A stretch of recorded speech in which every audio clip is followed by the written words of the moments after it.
अस्सलामु अलैकुम वरहमतुल्लाहि वबरकातुहू। मैं हूँ हाशिम सैफ़ी, आप देख रहे हैं LMP मीडिया चैनल। नाज़रीन इकराम, अभी कुछ दिन पहले हमने हज़रत मौलाना ग़ुफ़रान बिन याक़ूब क़ासमी साहब का इंटरव्यू लिया था और हज़रत मौलाना मुफ्ती अब्दुल ग़फ़्फ़ार साहब का। तो तबलीगी जमात के मुताल्लिक़ कुछ बातें आई थी जो आवाम के अंदर एतराज़ात थे, वही सवालात हमने किए थे। तो कुछ लोग अब ये कह रहे हैं कि मौलाना तबलीग के दुश्मन हो गए। नहीं, बिल्कुल नहीं, तबलीग का दुश्मन मैं नहीं हूँ बल्कि तुम हो। क्योंकि तबलीग का काम जिस मस्जिद में हम खुद रहते हैं अल्हम्दुलिल्लाह वहाँ भी खूब हो रहा है।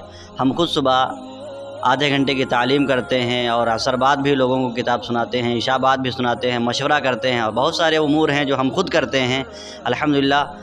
लखनऊ का जोड़ जो होता है उसमें भी हम शिरकत करते हैं और लखीमपुर मशवरा होता है उसमें भी हम शिरकत करते हैं। हमसे ज़्यादा आप नहीं करते होंगे जो एतराज़ हमारे ऊपर उठा रहे हैं।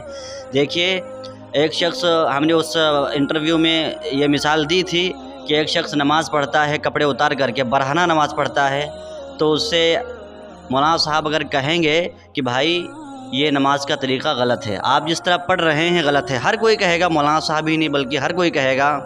तो अब तुम आवाम के अंदर ये कहो कि मौलाना नमाज के दुश्मन हो गए। नमाज के दुश्मन नहीं बल्कि उस तरीक़े के दुश्मन हैं। इसी तरह जो बुराइयां हैं, जो कमियां हैं, जो खामियां हैं, तो उनके ऊपर रोशनी तो डाली ही जाएगी, क्योंकि ये भोली भाली आवाम है, इसको जैसा रास्ता आप बता देंगे वैसा इख्तियार कर लेगी। तो इसलिए इनको बताना भी ज़रूरी है। और सुन लो, ये तबलीगी जमात हमारी है, किसी के बाप की नहीं है। क्योंकि तबलीग के अंदर जो भी उलमा जुड़े हुए हैं सब इन्हीं मदारिस से पढ़े हुए हैं। बानी तबलीग जनाब हज़रत मौलाना मोहम्मद इलियास साहिब कांधलवी रहमतुल्लाहि अलैहि, अल्लाह ताला करोड़ों रहमतें उनकी क़ब्र पे नाजिल फरमाएँ। उन्होंने इस काम को शुरू किया तो कहाँ के पढ़े हुए थे? इन्हीं मदारिस के पढ़े हुए थे। ये मदारिस ही के निकले हुए थे। ये उलमाए देवबंद की जमात है। उलमाए देवबंद ने इसको ईजाद किया, उलमाए देवबंद ने इसको वजूद जो है बख्शा। हज़रत मौलाना इलियास साहब रहमतुल्लाह अलैहि उम्मत का बहुत बड़ा दर्द रखने वाले थे, गम रखने वाले थे, क्योंकि लोग मुर्तद होने लगे, मुसलमान नौजवान मुर्तद होने लगे। तो हज़रत मौलाना इलियास साहब रहमतुल्लाह अलैहि को बहुत ही फ़िक्र लाहिक हुई, बहुत बड़ा उनको गम हुआ। उन्होंने इस काम को जो है शुरू किया। अल्हम्दुलिल्लाह उन्होंने खुलूस और लिल्लाहियत के साथ इस काम को जो है शुरू किया। तो आज हिंदुस्तान ही नहीं बल्कि पूरी दुनिया में अल्हम्दुलिल्लाह सुम्मा अल्हम्दुलिल्लाह हज़रत की महत रंग लाई है।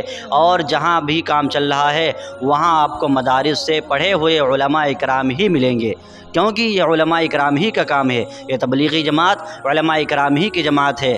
अगर आप इसको कहेंगे कि उलमा इसके दुश्मन हैं, बिल्कुल नहीं। उलमा तो आपको सही रास्ता बताएंगे। जो आपके अंदर खामियां हैं, जो आपके अंदर गलतियां हैं, हमारे अंदर भी हैं, उनको वो लोग बताते हैं।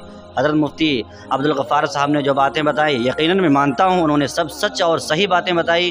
मौलाना ग़ुफ़रान बिन याक़ूब क़ासमी साहब ने जो भी तबसरा किया और जो भी बातें कहीं, वो उनकी बातें बिल्कुल सब सच हैं और सही हैं, क्योंकि ये देवबंद की जमात है। नाज़रीन किराम, आज के लिए इतना ही काफ़ी। मिलते हैं किसी और वीडियो में। अस्सलामु अलैकुम वरहमतुल्लाहि वबरकातुहू। नोट चैनल को भी सब्सक्राइब कर दें। जज़ाकुमुल्लाह।